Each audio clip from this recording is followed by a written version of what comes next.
Hey team, welcome back to another episode of the Strength Game Podcast. I'm your host, Nick O'Brien, and this is episode number 123. The Strength Game is a weekly podcast dedicated to discussing all things physical culture with the coaches, athletes, iron enthusiasts, and experts deeply embedded in the strength game on both sides of the profession, both as coaches and as competitive athletes. I want to thank everyone who has liked, shared, commented. All your support allows us to continue to bring on expert guests and highlight more individuals in the strength game, just like our guests today. I also want to thank our sponsors.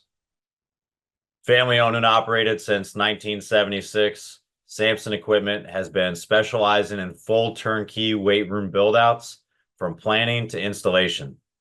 Based in Las Cruces, New Mexico, Samson provides professional weight room solutions for those looking to lead the way in advancing our strength and conditioning profession.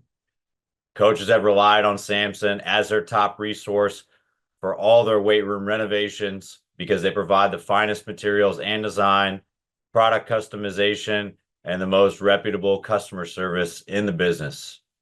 If you're in the market for elite level strength equipment, weight room renovations, or upgrades, be sure to check out samsonequipment.com to see how Samson has been delivering clients a long-lasting yet affordable product for over 4 decades.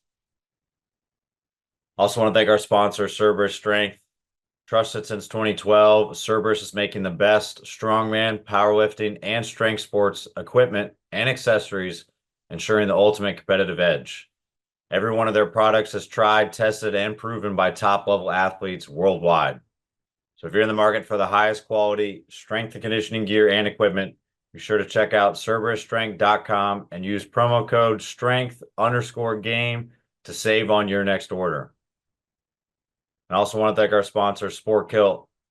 Sport Kilt is the very first company to begin making casual kilts in the USA. Founded in 1995 and taking the traditional kilt concept, they crafted a casual kilt using the modern materials that are perfect for Highland athletes and casual kilt aficionados alike.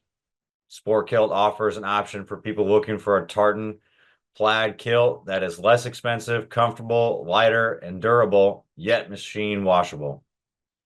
So make the ultimate Celtic statement by checking out the full selection of kilts and stylish kilt accessories at sportkilt.com, and be sure to use promo code TSG to save at checkout.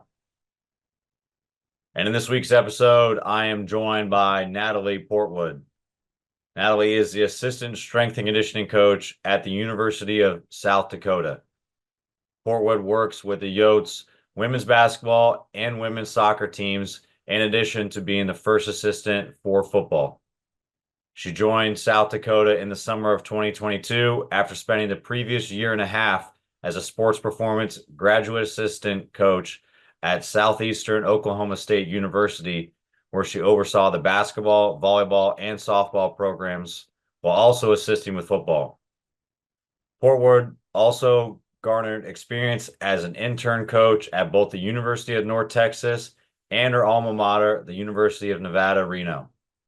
A self-proclaimed failed athlete, Portwood got into the weight room in college and continues to love training. She's an avid lifter and enjoys golfing and being outdoors when she is not training in the weight room. I'm excited to have her on the show today. So with all that said, let's get in the game with Coach Natalie Portwood.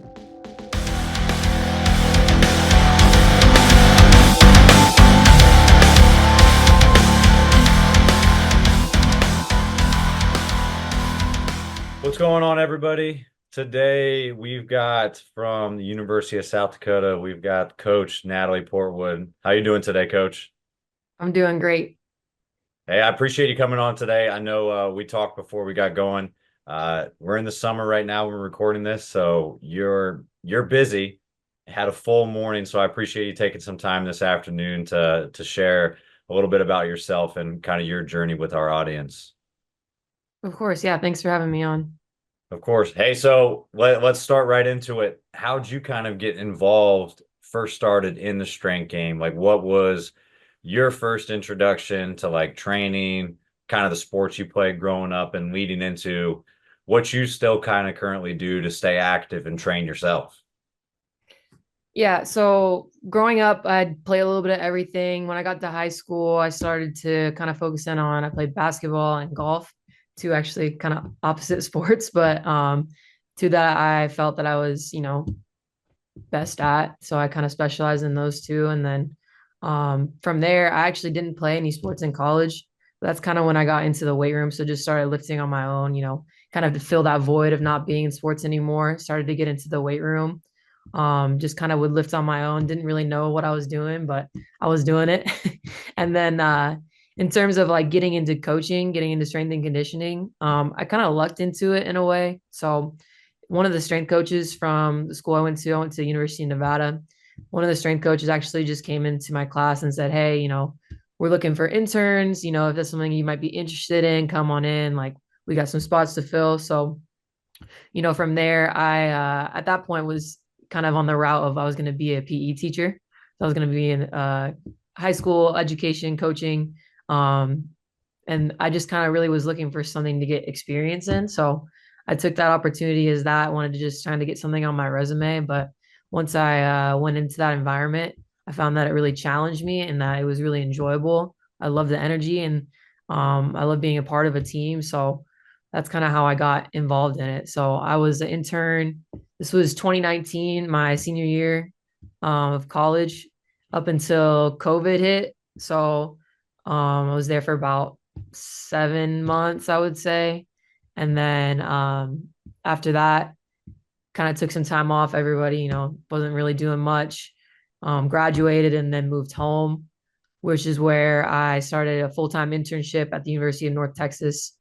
And from there, I guess give my whole backstory. But from there, I went to Southeast Oklahoma State, where I was a graduate assistant. I was there for a year and a half, and then after that, I left and came here to University of South Dakota, and I've been here almost 2 years now. It'll be 2 years next month. Nice. Yeah. Who was at Nevada that came into your class? Do you remember who that was? Yeah, his name is James Blackburn. He was one of Okay. the assistant coaches then. And then the head guy there, he's still the head guy, was Coach Coach Eck. Eck. Yeah, Coach Yeah. Eck.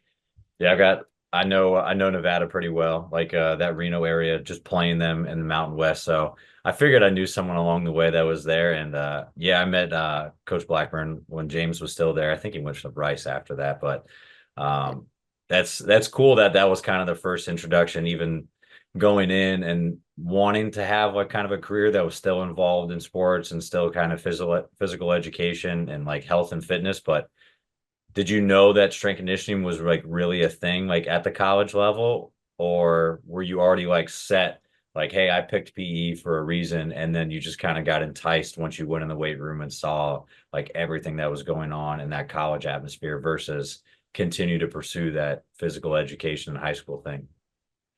Well, honestly, like the collegiate level, it kind of scared me a little bit. I knew it was going to be a challenge. Like it was something that I didn't really, have a lot of exposure to. I didn't really know much about it, I guess, to answer your question. And so like just being in that environment, it like really excited me. It felt like it was going to be something that was going to be a challenge for me, which I loved. So that's kind of when I switched gears and wanted to, pursue strength and conditioning as my career.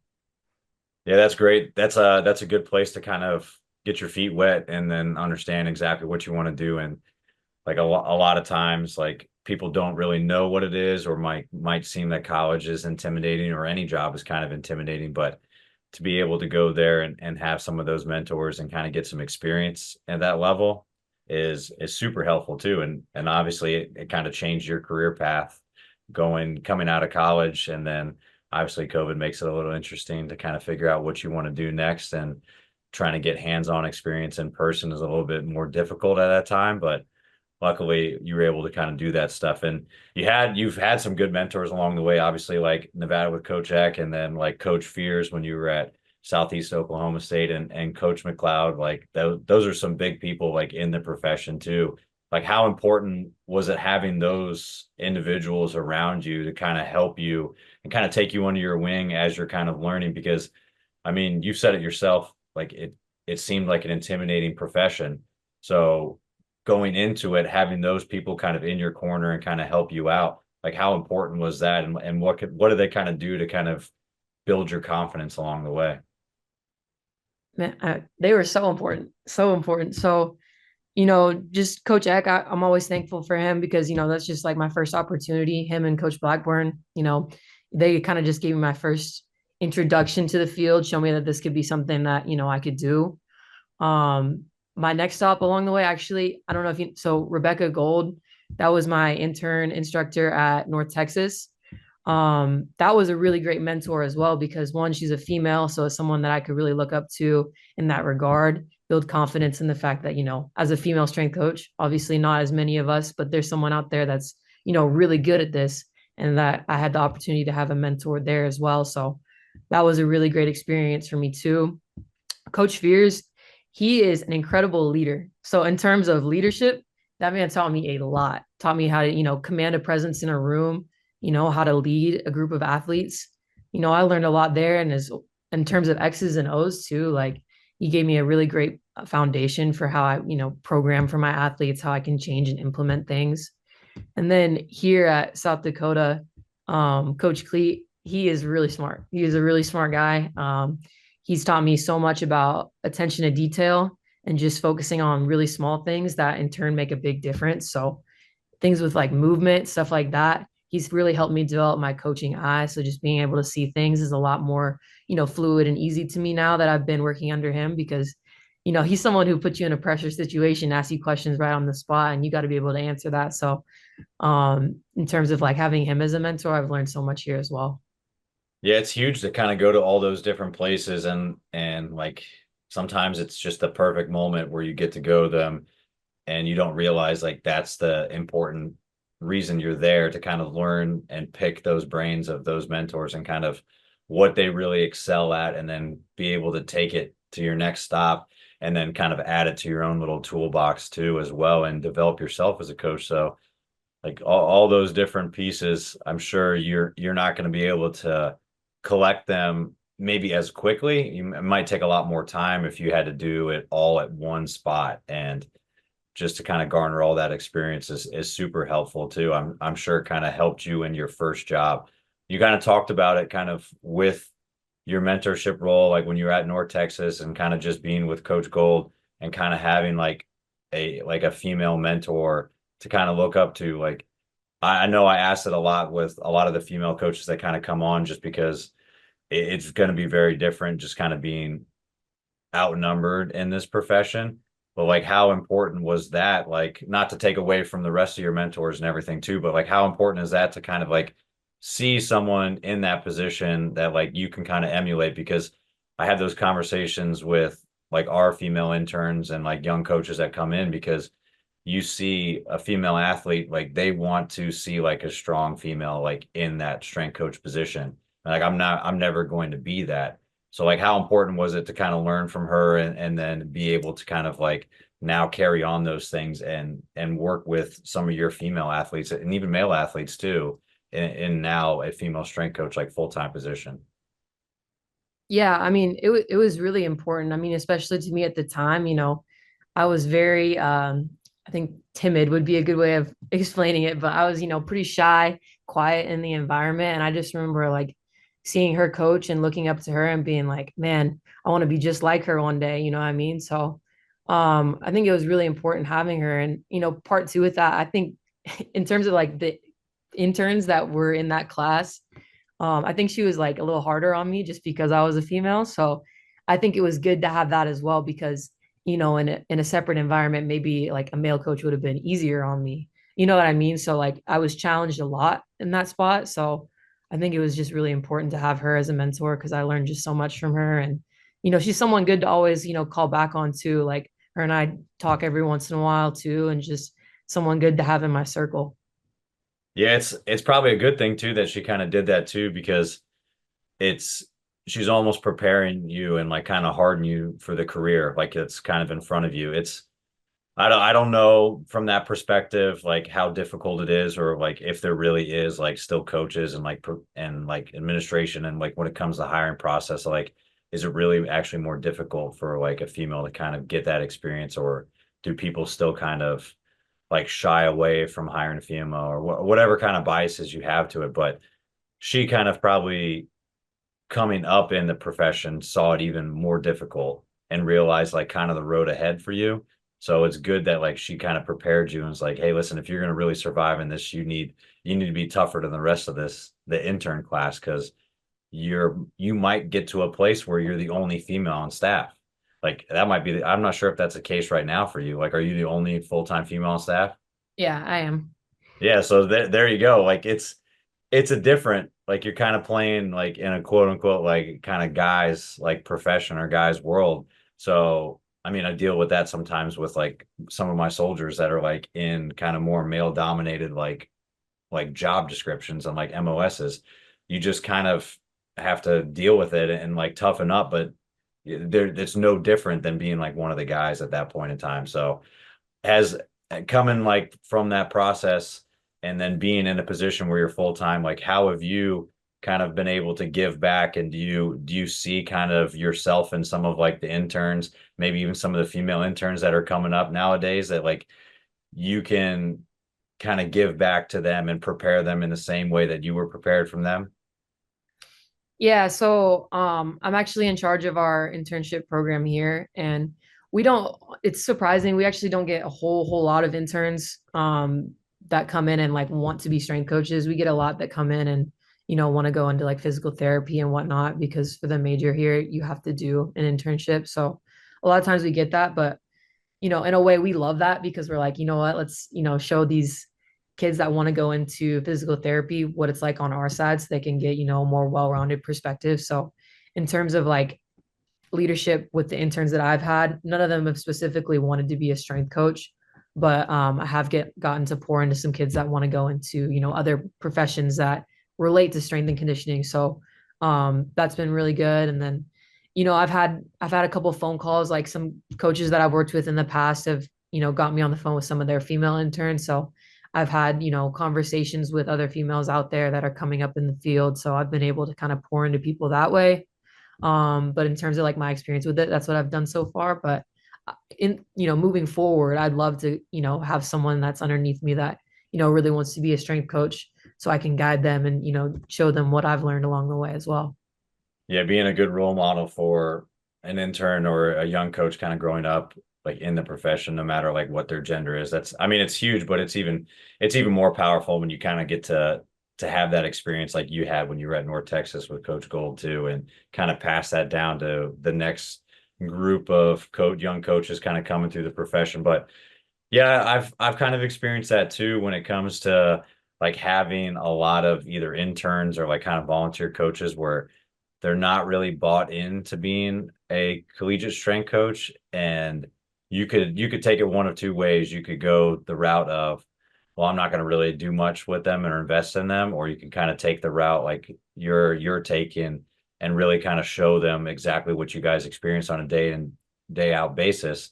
And I know we used to even take it too, like, hey, this person wants to be in a kind of similar profession, albeit it's not strength conditioning. Like, what can we steal about like their profession or what their soon to be profession, and then kind of bring it to us. Like, if these individuals want to be physical therapists, like what about physical therapy can we kind of steal for the weight room and like our setting that they're more knowledgeable in with us, because we kind of have like a resident expert like per se as an intern. Have you been able to kind of do that a little bit, or find some like kind of nuggets of knowledge from like different crops of interns coming into? Yeah, so like sometimes they'll point things out that you don't necessarily see, because they see it from more of like that medical perspective. Whereas like a lot of times I see it from like a performance perspective, or, a movement perspective. So we can get little tidbits from each other there. Yeah, I would say so. Perfect. Hey, so going into this going into year two or going to year three now? Going into year three. Okay. So feeling a little more comfortable and kind of understanding your teams and everything like that, I'm sure. But like if you take it back to like your first year, I know you had a lot of preparation from some of your mentors and then getting to work with Coach Cleat as soon as you get to South Dakota. But like if you had to go back and kind of redo it again, is there anything like you wish that maybe you knew a little bit more of, or you felt a little bit more prepared, or would like to pass on maybe to like a great intern that wants to be a strength coach, like coming up, that maybe you didn't know about that was going to be really crucial for your first time, like full-time job? Yeah, I think like the biggest thing is like for me specifically, it was just confidence.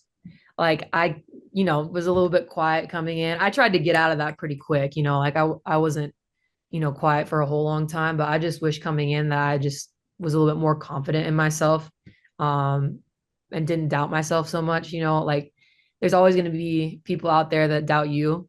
So you can't be one of those people. You got to be someone that comes in and is just like, man, I'm it. I know what I'm talking about, and just trust that and be willing to make mistakes. I think that's where a lot of like my fear stemmed from.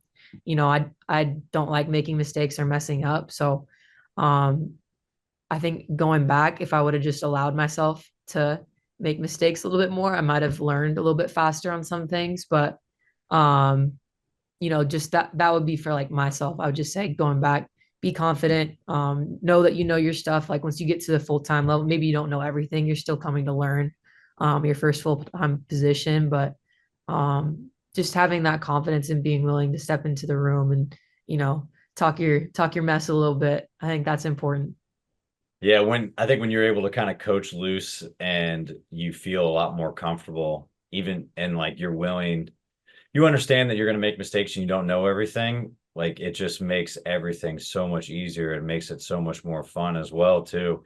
I'm sure you kind of see a lot of like, regardless of like some of the young coaches coming in, like, because for you, they're not really going on that path, but a lot of probably like the freshmen and like the younger athletes coming in probably have that same kind of mentality or like kind of insecurity themselves. Can you kind of start, because you've dealt with it yourself, can you see some of like those athletes when they're either lacking confidence on the field or in the weight room or like in the classroom and stuff like that, that kind of carries over to what they're doing with you? And then like, how do you kind of give them advice and like help them try to address that themselves just because you've got personal experience with it? Yeah, I mean, just being someone that's like that, I can spot it a mile away. So like when I see it happening, and typically a person who's like that, I don't think they like to be confronted in front of other people about it. You know what I mean? So it's just someone like you have to like be willing to like kind of pull aside and be like, hey, like you can do this. You know what I mean? Like calming them down, making sure like I'm just thinking like in terms of like weight room, some people get in their head a lot in terms of like movement. Like say we're doing something like a snatch, that's a pretty complex movement, right? Some kids when they don't catch on to it really quick, they can get in their heads about it. So I can kind of spot that and just be like, hey, you got to settle it down, relax. It's going to come with time, trust the process. And, I think that goes a long way. Like you just have to be able to see it, spot it, and, you know, talk the person off that ledge a little bit. Yeah, it makes it a lot easier when you can spot it and you kind of know the little tendencies that they're going to exhibit, even if they're just trying to do a really good job of hiding it. For someone that's already kind of experienced it and kind of deals with it in their own individual way, it's harder for them to kind of mask that, and you can kind of find the right opportunities or maybe like subtly kind of hint to them, and they'll eventually kind of catch on and hopefully like see the progress like you said and kind of showcase all those things so that they start to slowly build that confidence. And I mean that's huge when you're going into like your first year as a collegiate athlete too, because there's a lot of pressure in any sport that you're playing, and there's a lot of kind of new things that are happening. So being able to like be in the weight room and same thing as a coach, like be loose and kind of be confident and make some progress, I'm sure that goes a lot way. Hey, with we kind of talked about a little bit just like before we got going, like kind of what your schedule looked like a little bit. How do you kind of go from shifting from one sport like basketball, like right over to football?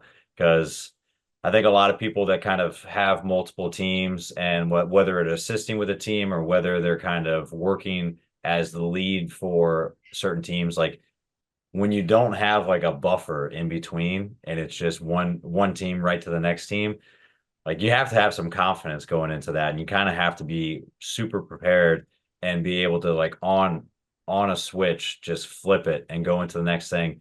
How have you kind of been able to approach like going from 6 a.m. women's basketball and then you got your first group of football right at 7? Like, you have any tricks or tricks or tips like to just like switch the mindset and go into the next sport? So I'm kind of in a good groove with it right now. Like I remember last summer, I struggled with it a lot because it was like, man, you start at 6 in the morning, and you ain't done till 1:30 in the afternoon, and it's boom, boom, boom. You might have like 20 minutes in there to grab something to eat, and then you're right into the next thing. And I just remember being exhausted physically, mentally. By the end of each day, I was just done. But I don't know. I feel like this year I'm just like, I think it's just like more experience and just growing as a coach and just being more confident in myself too. It's like I don't know, it's a little more fluid for me now. I think it's just, being able to just, leave one environment, get into the next one, get into your rhythm, knowing what I'm talking about too helps a lot. Like I've been here a couple of years now, so I kind of know the program pretty well. I know what we're doing. I know what the expectations are, what I'm looking for. So the transition is pretty smooth. Now, sometimes I'm running from the weight room out to the practice field and a little out of breath, just getting from place to place, but that's all right. It's just like getting your mind right mentally, being ready to go, and 8 hours of sleep at night. I think that's how I do it. Yeah, that's the recovery side for coaches too is kind of important, especially when it comes to camp. And if you're at a school like South Dakota, or you're at like other FCS schools or places where you're working football and other sports too, like it's grueling when it gets to certain points of the year. And you definitely as a coach kind of need to be recovered and ready to go. Like what are some of like besides like 8 hours of sleep and everything, like what are some of the other things that kind of help you like make sure that you're at your best kind of to be on the floor coaching when you have so many multiple groups kind of throughout the day? Because I think a lot of people now start to see that the profession is like maybe some places you have one or two sports like at big Division I schools, and it's not really a whole lot of on the floor coaching time. But if you've got three or four groups of football and you've got conditioning, or you're at practice and you're at basketball practice and you're at basketball lift, like that's a lot of time that you're not off your feet and you're kind of engaged in one way or another. So how do you kind of find ways to make sure that you're recharged and like ready to go and coach the next session day in and day out, especially during camp? I think for me, the biggest thing is just one, my routines. Like I have my morning routine. I feel like that's just what gets me up in the morning. I'm ready to go. Like I got my coffee, I feel ready in the morning, just getting all my stuff in. I get my greens in. I don't know, just little things like that, just making sure that I'm there like an extra 15 minutes early to the 30 minutes early, just so I'm not in a rush. I think that's what really sets me up for success. And then um just the preparation too, like just knowing that I'm prepared, like in the afternoons, like making sure I have everything done for the next day. So I'm not getting there in the morning freaking out about one thing or the next, just being prepared. I think I build a lot of confidence out of that. Because if I didn't have my stuff ready, then I would probably be frantic and, not in the best spot to do the coaching.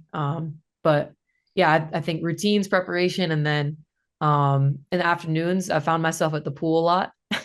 So getting out in the sun, a little bit of vitamin D, getting in the water. I don't know, just that's like kind of my like release. So I just go to the pool and try to do stuff outside of the weight room as well in the summer. Like I'm in a women's golf league in town, so I go and do that every week. It's just like making sure I'm doing things like outside of strength and conditioning and my job. I think is what kind of recharges me to come in and be my best every day. Yeah, I think that's a good way to do it too. Like you can't spend all your time in the weight room all the time, and you need to find ways and like little pockets of time where you can kind of get out because it'll reinvigorate you when you go back in. And yeah, that finding that routine and kind of finding ways, like even if it's like small mundane things that just kind of set you up for success the next day and helps you kind of like be consistent and stack like positive days, that's super helpful. Like people think it's weird that I'll make my coffee like the day before, not like brew it, but like have it all ready to go and actually just be able to push the button and everything's already laid out ready. It's like I have it set up at the time when I'm thinking about it. So when I wake up in the morning and I'm not thinking about it, it's already ready to go. And it's kind of the same with programming too. Like you spend all the time kind of getting prepared so that when you actually get to have your team in the weight room, you're not thinking about programming. You're just thinking about like executing like what's the plan.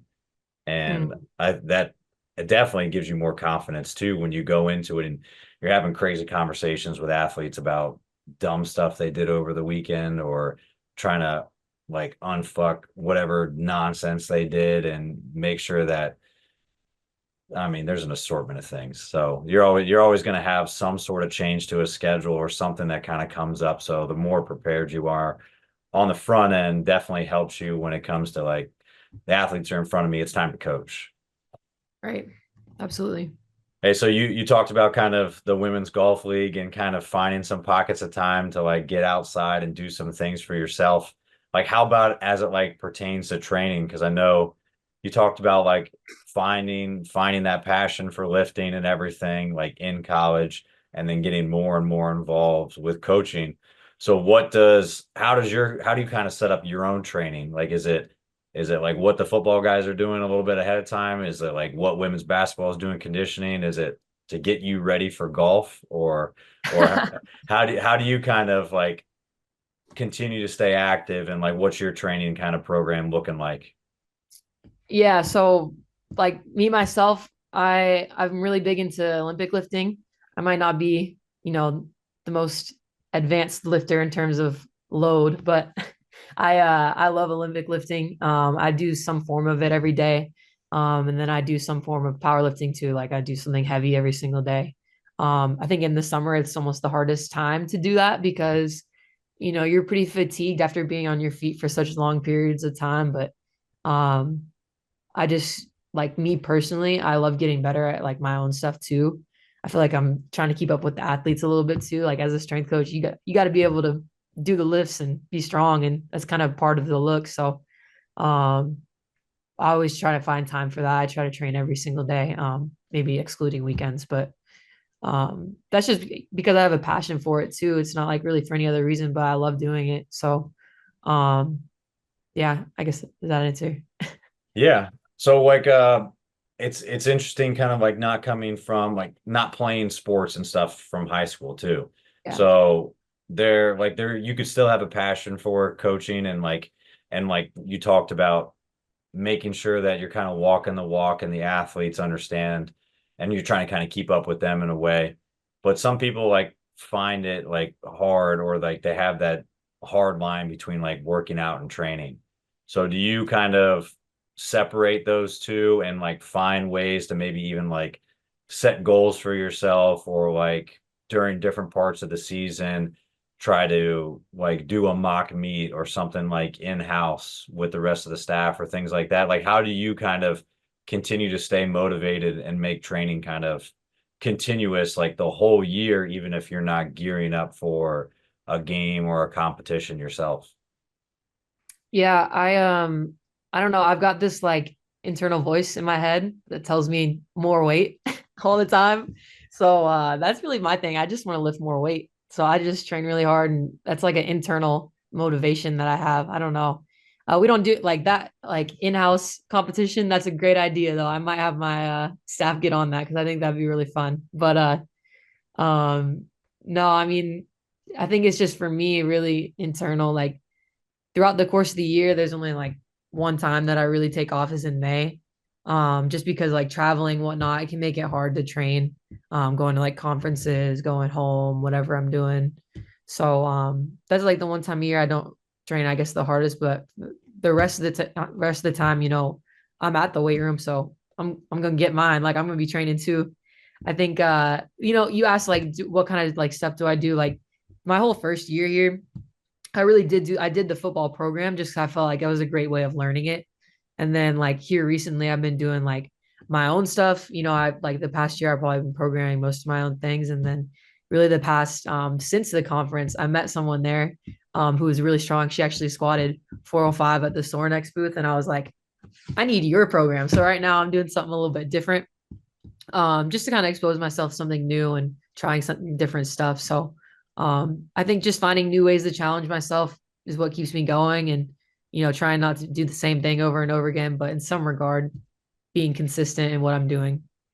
Yeah, that foundational stuff, I mean, is always obviously always going to work, but kind of Right. keeping it fresh and trying something new or trying a program that kind of would help you with your own coaching and stuff like that, just like you did with the football program. Like it's the perfect time to do it too, because I mean, you're not going to be able to stay on the same program forever and really make progress. You want to make sure that you're mixing it up and you're trying something and find like the perfect blend and everything for you. And if as a coach, you kind of have access to the weight room and you can be your own kind of like test subject all the time, what better opportunity to go out there and kind of do it. And yeah, you'll if you can get everybody on board and do some sort of like super total, or that's kind of the best way to do it. I've done it a couple ways where we've done like powerlifting meets or we've done strongman competitions or weightlifting competitions, but super total is aggressive and you can either do it all in one day or kind of spread it out over the course of the week and make it a good coaching or internship challenge for sure. Yeah, I like that idea. Sounds like a lot of fun. There you go. Or hey, Olympics should be wrapping up by the time this comes out. So maybe Olympics will kind of spark some ideas too and do some weight room stuff in there, throw it in there as well. But it's always a good time to kind of get the coaching staff on there and get everybody involved in training. Hey, so with like what you talked about like training like and kind of going through all these different ideas and everything too. Like you said, going through the football program kind of obviously helped you like understand like what Coach Cleat was doing and you to kind of indoctrinate yourself into it and be a better person to assist with that program. Like what other kind of influences like when it comes to like your training and like kind of lessons have you kind of taken away that help with your coaching? Because you talked about like consistency and just kind of staying on top of yourself and kind of that internal like monologue that you've created. Well, like what other things from your own like personal training have you been able to like use and influence in your coaching, or maybe even just host and have some of those different conversations with your athletes because they're going through some of those kind of trainings, ebbs and flows, just the same as you are. Yeah, so I mean, the way I train a lot of times is somewhat similar to how I train my athletes. Like the movements are pretty similar. Like I would never have them do something that I hadn't done myself. So, um, I think it's also really important, like as a strength coach, to be training and being able to feel the things that you're doing so you can coach it better. Like if I don't, do cleans and snatch, but I have my basketball team do that or my football team do that, how am I going to be able to explain to them how to do it? Or like, how am I going to relate to what they're feeling? Or, it's just one of those things where like you have to be doing it. That's my humble belief that you have to be doing it in some regard to be able to be like the best coach at those things. So, doesn't mean you need to be, a complete like expert in one area or another, but you do need to dabble in all of the arts, I would say, to be able to, give the best product of your programs to the athletes. So, that's just like I learned something. I feel like every single day with lifting, I'm like, I take videos of myself. I watch like what I'm doing. I try to like learn something from that. Coaching myself. I also will have like, some of the other assistants here, like Brian or Coach Clee himself, like I'll have them come and watch me. So like they can coach me, I can feel something new, and then maybe I can see that in somebody else. So like it's always a learning environment. So I try to like pick things from that and just be able to see it better, with the athletes as well. Yeah, that's huge too to have like those coaches like when you're training too. Because I mean, obviously, like we're the coaches and when our athletes come in, like you kind of know the dynamic of it. But when it's your time to kind of train in the weight room and like you kind of switch hats and you become the athlete, it's nice to have like either training partners or yanking one of them out from the office to like, hey, come watch this and kind of give me feedback too, because I think that's one of the hardest things when you talk to athletes is just that moment until it gets it to actually click. Like, hey, you want them to feel it, you want them to be able to kind of see it and replicate it too. But for some of them, it takes a lot longer for that light bulb moment for it to go off. And sometimes even as coaches, like when you're lifting too, like you're learning how to Olympic lift and or like learning how to snatch for like the first time, or even you're just trying to work on technical like deficiencies when you're getting heavier in weight, you need some feedback. You need to see the video. You need someone to kind of push you or motivate you in a way. And having like a supportive staff like that and kind of training in the facility has got to be helpful, right? Yeah. I mean, all coaches need to coach themselves. Like, I think that that's like, if you're a coach and you don't want to be coached, like, that's not a good thing. Like, I feel like all coaches need to be coached in some regard. So there's always something you can get better at, whether you're looking at it yourself on a video or you're having someone come watch you. Like, I think that that's really important in getting yourself better too.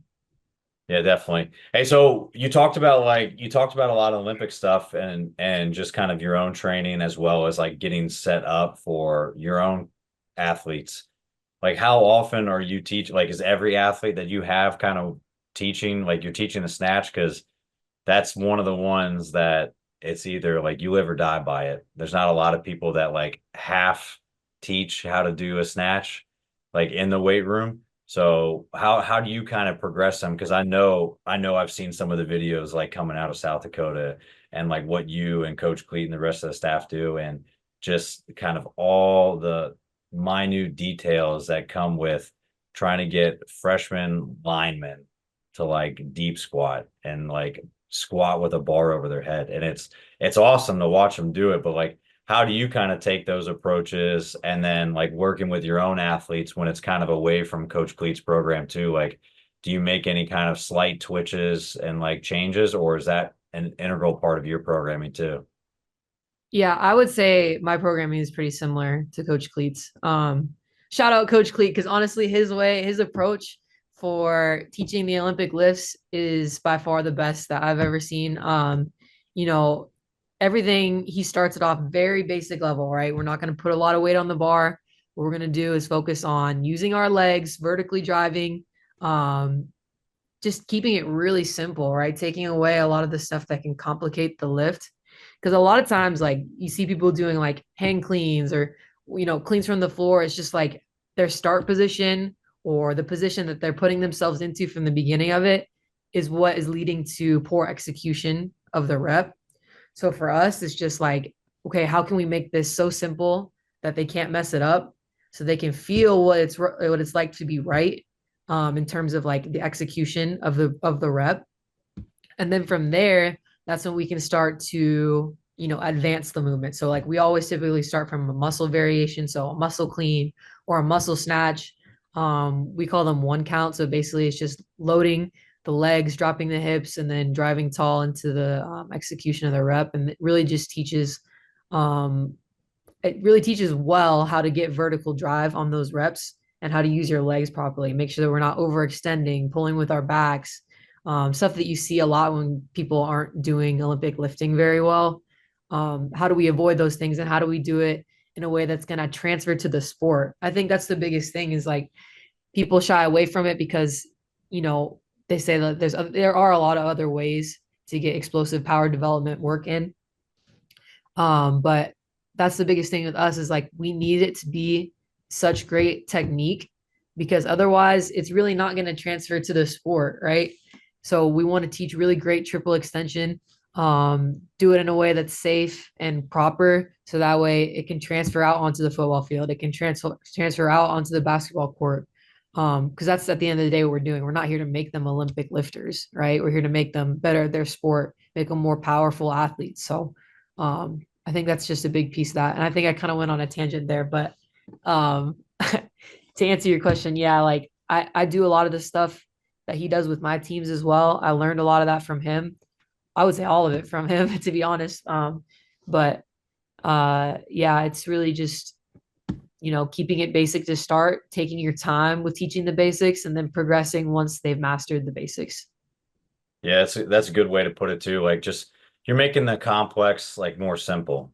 And it's probably intimidating too when an athlete comes in and freshman sees like a senior who's really proficient in what looks like a really complicated lift.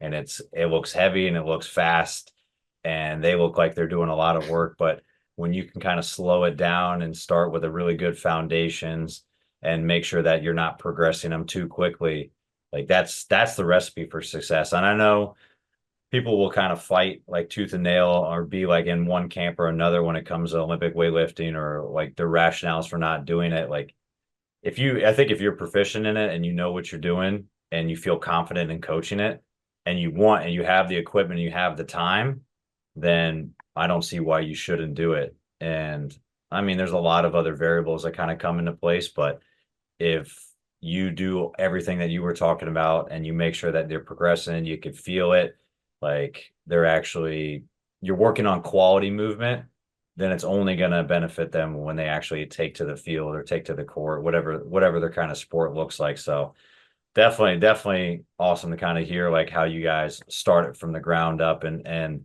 really start from block zero and build those athletes to start. You talked about like the feel and like how important that is, not only like with your training and then just like athletes understanding like, hey, what feels right. And like athletes are usually pretty tactile and they want to be able to feel stuff.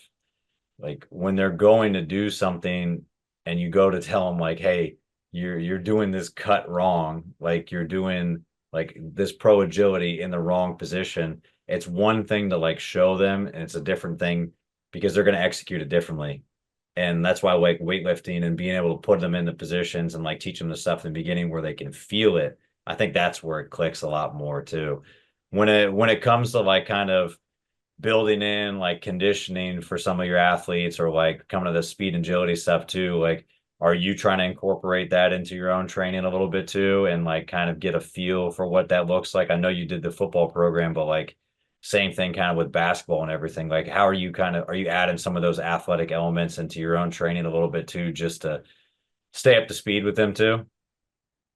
Yeah, more and more now. Like I honestly like I feel like I'm getting pretty solid in the weight room. Like I feel pretty confident in my movement there, but it's like sometimes the speed stuff, change of direction stuff, jumping, like I feel like I can really advance in that still. So I actually been working with one of our sprinting coaches here from the track staff. He's been helping me out with some of my acceleration stuff. I just kind of started that up this summer. So I've been working a lot there, just trying to, I want to be able to, I might not be the fastest person out on the field, but I want to look good while I'm doing it, be able to demonstrate things really well. So that's really important to me. So I'm just trying to really focus in on that right now. And then um, our other assistant, Brian, he's someone who is always doing this kind of stuff. So I try to hop in with him as much as I can because he's always doing different movement stuff out on the court, trying to, do all his different dunks and whatnot. Like he's all about that stuff. So I try to hop in with him as much as I can too, because I can learn so much from him in that environment as well. So No, that's great. That's having those resources around you and then kind of being willing to go out and utilize those people that are basically right in the office next to you. Like yeah. that's kind of the best way to do it. Like when you're actually looking to kind of advance like within the career, you talked about going to the conference and getting ready for that and stuff in May, and then just speaking with other members of the strength staff or coaching staff that are kind of at the university with you.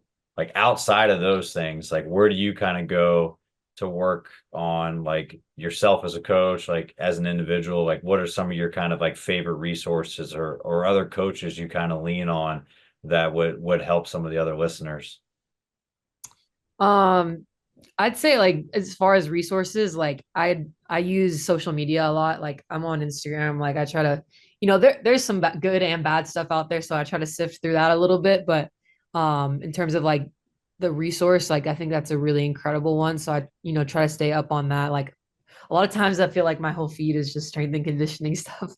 But like that's like probably the biggest resource I use to try and learn and see what other people are doing and try new things out because people post a lot of different stuff on there. So I think that's like one of the biggest resources that I use. Um, and then just kind of like utilizing like other staff members that I have here, kind of picking their brains. Like we do staff development here and try and learn from each other as much as we can. So that's one of the ways too. Just trying to learn. I'm like me myself, I'm a pretty like kinesthetic learner. So I learn by doing things too. So just trying to like be in the environment, learn something new, like even every training session, like with the athletes trying to learn something new and every time I'm out on the floor. So I think for me, that's like the biggest things. Gotcha. Yeah, that's good to have like all that's like staff development and have all those resources available. Obviously, like social media is a double-edged sword, but you can Yeah. you could take from it what you want and just filter it through your own lens and be able to utilize that stuff. But it's good to have kind of that easy accessibility for all those things. So, hey, when you talked about kind of getting ready for like sprint stuff and kind of picking the brain of those individuals around you, like what, like looking forward for this upcoming season, everything, and maybe just like either at South Dakota with your teams or just yourself as a coach and kind of developing, like what are your kind of goals like that you feel like sharing like going into this season that you're really trying to kind of work on or maybe impress upon your athletes of like this is kind of the theme for the year. This is the stuff I really want us to harp on. You mean like in terms of like them, like with their training? We can go with both. We can go with kind of what you're looking at really trying to do, or specifically if there's anything that you really want to focus on programming wise, or like something that you've been kind of researching that you want to pass on to them. However you want to take it, I won't make you answer both of those. Okay. Yeah. So I'll talk about a couple of things. So one, with our football team right now, we're actually doing on Wednesdays, we're calling it speed school. So we actually have some of the track staff coming out and we're doing a lot of focus on top end speed. Football is a very acceleration based sport.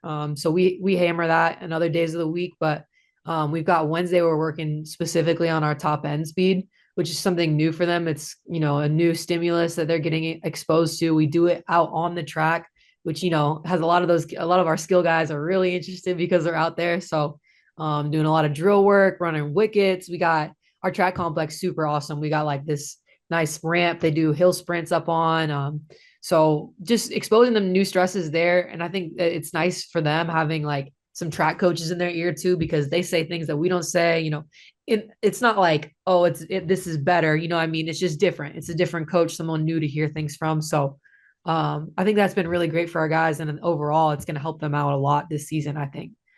And then with my basketball team, I'm doing more speed and movement work this summer than I have in the past couple of years with them, just because I feel like one, as a team, they really need that. Like our strength is in a pretty good spot, but we really got to work on our movement right now. So we've got one day where we're really working on our, linear acceleration. Basketball is a really first three-step sport that's commonly said. So, that's what we're really focusing on is just, coordination, being able to put force into the ground. Just intent there, I think is the biggest thing for them. So just really right now we've started out like pretty dumbed down, really base level stuff like on the sleds, doing marches, posturally correcting them, making sure that, we're being violent with our downstroke, with our legs, just like small, simple things that they don't necessarily have a background with, because a lot of them didn't do track. So just kind of teaching those like foundational things that are going to have a lot of great result in the long term. That's something that I'm really hammering with them. And then we're also doing a change of direction day where we're doing a lot of like cutting, moving differently, making sure they're dropping their hip, making sure that they're not outside of their frame when they change direction. That's a lot of that is like injury preventative work too, just making sure that they're going to stay healthy. They're not cutting outside of their body. They're in great positions in a controlled environment. And then hopefully that turns into when they're in an uncontrolled environment playing games, they find themselves in better positions. So No, that's awesome. Yeah, it's cool to bring out some like different resources and like have the track coaches come out there too and utilize their space and kind of make them the resident experts for the day. And I'm sure that's going to be a huge hit too. But it's cool to see that just like slowing it down and kind of taking like the baseline things that are really important to their sport and then just really teaching it, because like that's what coaching is, being able to break it down and like use different terms and like use like ways to kind of the same as you were talking about like the Olympic lifting work is just make the complex like really basic and make it really simple so they can sell at one thing and kind of put that puzzle piece together, because inevitably it's going to help like the overall goal of whatever movement you're working with or just whatever training adaptation you're trying to actually like stimulate. So that definitely a cool thing was like the thought for the seeds, like the speed school, and then the same with like kind of doing more of the change direction work and everything that you incorporate with basketball. Like, was that something that you just like it just kind of came up, or was it something maybe like after last season was something that you really wanted to add and like change to the program too? Because some of those ideas they end up either being like a collaboration or something that was like in the pipeline for a couple years, or it was like, hey, this is something that we really needed to work on more, because this is what was a deficiency for us the previous year. Like, how do you kind of add those things in? I think like in both regards, both for football and for basketball, like those were like deficiencies that we saw. So it's like football, like we really want to improve their movement. Like that's something that I think will help them out a lot. So just increasing their speed, making sure they're moving better, posturally, basics, fundamentals, getting that stuff ironed out is going to help them out a lot. And then basketball too, that like as a team, I guess it's kind of same answer for both. Like that's something like I noticed from a movement perspective that they needed a lot of help with, like coordination, really. They're really great basketball players, but they're not necessarily really great sprinters. So it's just kind of putting the two together is something that's going to help their game out a lot. So it's kind of just, I don't know, something I observed and just felt like that we needed more of this year. So Gotcha. No, that's cool. It's good to see that like from year to year, you're like making sure that like, hey, let's evaluate what happened the year before. What can we actually do going into the next year? Like, okay, well, how can we actually practically put this into the program? Because if we understand that this is a deficiency and we kind of all know that this is something that we need to work on, like how can we actually practically do this to make sure that in another year we're not talking about the same problems that we had before? When like you working with football and then still working with your own sports, like the dynamic is a little bit different because for two-year sports, like you're in charge. You might be the only one at basketball practice, the only one that's actually coaching the team in the weight room or on the court. But then when it comes to football, like it's kind of like an almost all hands on deck sort of thing. And then you kind of take a secondary role, like when Coach Cleat is leading those teams, like the same as like kind of going from like basketball to football, where you're like back to back. Like, do you at all like think about changing just kind of your coaching mindset, like being, hey, the buck stops with me. I'm the head strength coach for women's basketball versus like, hey, I'm the number two for football, or does that not even like pop up into your mind when you're thinking about coaching those teams? honestly, like I feel like I'm the same in both regard. Like I feel like I act the same. Like obviously, like when you're running the group, it's a little bit different. Like you have to keep giving all the instructions and whatnot. It's not like it's a little bit different than when you're being the assistant. You're just kind of echoing in a way what the message of the head guys. So um it's a little bit different in that regard, but I would say like in terms of me myself, like I kind of present in the same way. Like I'm still, you know, I've got my own like way of communicating and it's sometimes I can say it can be a little bit different with football just because like, they're male athletes. You have to speak to them a little bit differently than female athletes. I kind of speak to a little bit differently as well. Like it's just kind of the way you have to communicate. I don't know. It's just a little bit different, but for the most part, like me myself as a coach, I try to be the same, from both groups. So when you have like football, because I know at one point in time, like you had to when like Coach Cleat had some stuff going on like personally, and you kind of took charge like a while ago, um, and you had to take over the reins for a little bit, like that you became the head in that position. So like as a female strength coach, like in charge of football at that point in time, like what kind of changes like when the buck stops with you and you're the head coach for it? Like, is it just you got to be firmer with them, or did you see any kind of pushback or anything from the athletes? Because I know they knew you ahead of time, and Right. it's a little different maybe when you're stepping into a new program. But like, do you see any differences like being a female strength coach working with like a male dominated sport, like a big sport like football, that maybe you need to either kind of buckle down on, or you kind of see as something that like, hey, I can't show any sort of like weakness with them, or I have to talk to them in a different tone versus one of my other female sports? Is that even pop up too, or are you kind of not even self-aware of that stuff in a sense? Yeah, like I feel like as a female, like you can't really, especially like in the start, like you can't really give them a whole lot. Like you can't give them an inch because if you do, they're gonna run all over you. So you got to be very firm in your communication of things and you can't let little things slip by because, those little things start to build up into big things. So you got to stand your ground. You got to be firm. Um, but also like in that same regard, like I'm still me. Like they know who I am. Like I'm pretty easygoing.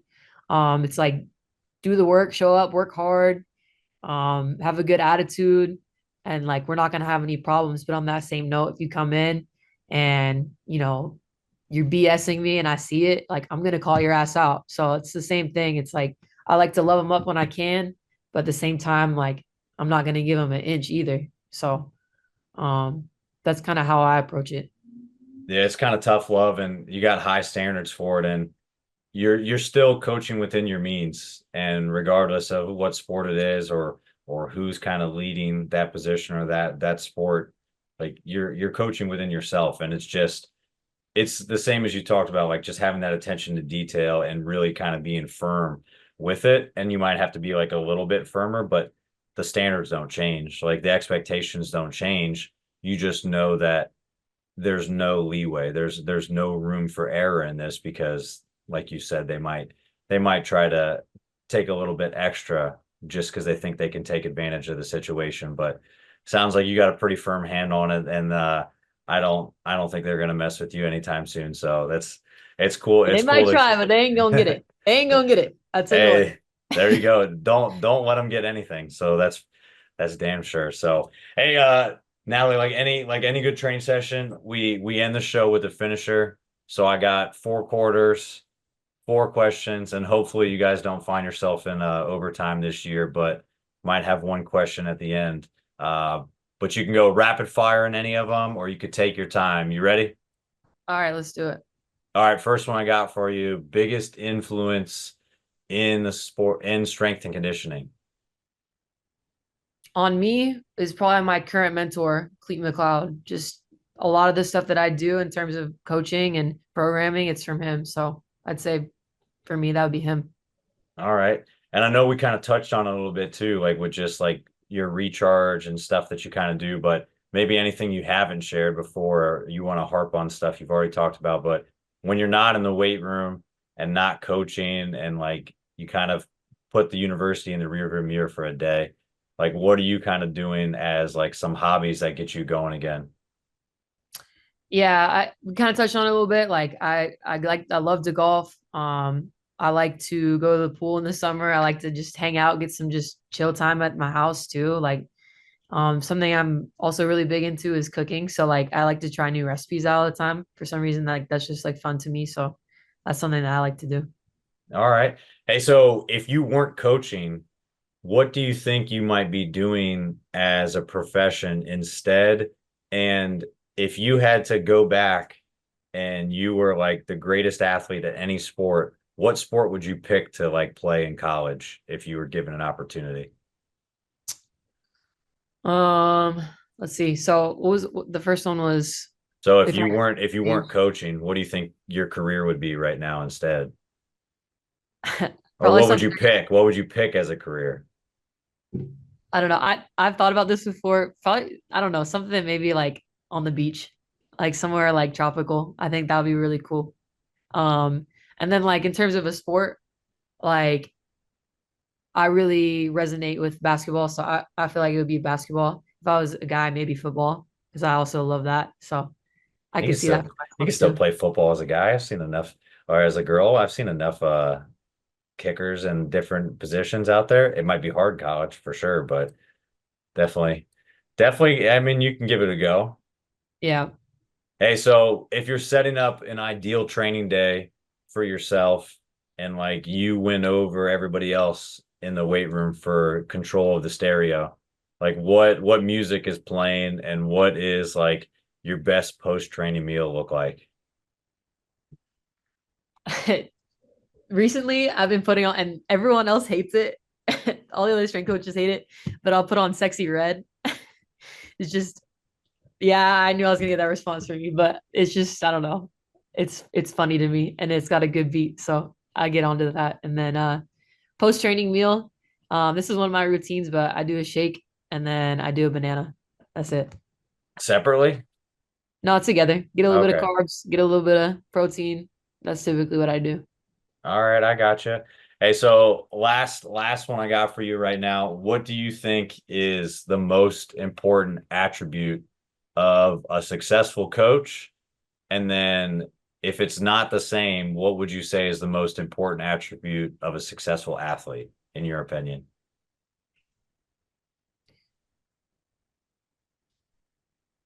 I'd say caring, I think, is the most important thing because everything else kind of falls in line. If you really care about something, you're going to learn, be the best that you can be. You're going to give it your best effort. So I think just, caring is the biggest thing. I think Okay. that's both on both ways. Both ways? Okay. Yeah. I can see exactly how that would work too. Like, I mean, being a great teammate and then like caring enough to actually like put forth really good effort and make sure that you're doing everything possible yourself to help your team. And then the same with the coach, like we talked about today, just kind of being the best version of yourself and actually going out there and being prepared for your athletes and working out and training yourself so that you can actually understand what you're teaching them. Like you can't do any of those things if you don't care about what you got going on. Yeah, absolutely. Hey, so for Coach, if anybody's got any follow-up questions for you, kind of want to follow around, maybe see if you're posting any of your recipes and stuff you got cooking over there. Where can they get a hold of you and reach out if they want to follow up? Yeah. So I think probably best way, follow me on Instagram at Natalie Portwood _ is my handle. So I'm trying to post more on there. So if you follow me, probably see some more content coming up. All right. Well, hey, Coach, like I said, I appreciate you coming on today, and it was good to talk to you and hear everything. So good luck with the rest of your guys' season upcoming, and when this releases, like you'll be in the thick of it. So hopefully everything's going well, and definitely reach out if you need anything from me. So I appreciate your time. Thank you. Thanks for having me on. I appreciate it. Of course. That's it for this episode of The Strength Game. Thank you again to this week's guest and to our sponsors. Be sure to connect and keep up with our guests at the links in the description below. Remember to subscribe to us on Apple and Google Podcasts, Spotify, or your favorite podcast provider to stay up to date on all future episodes. Also, check us out on YouTube and CoachO'Brien.com, where you can find all the video versions of these episodes, as well as show notes, episode schedule, and much more. Comments, ratings, and reviews are always welcome and appreciated. Thanks again for tuning in, and be sure to join us next week for another great episode of The Strength Game.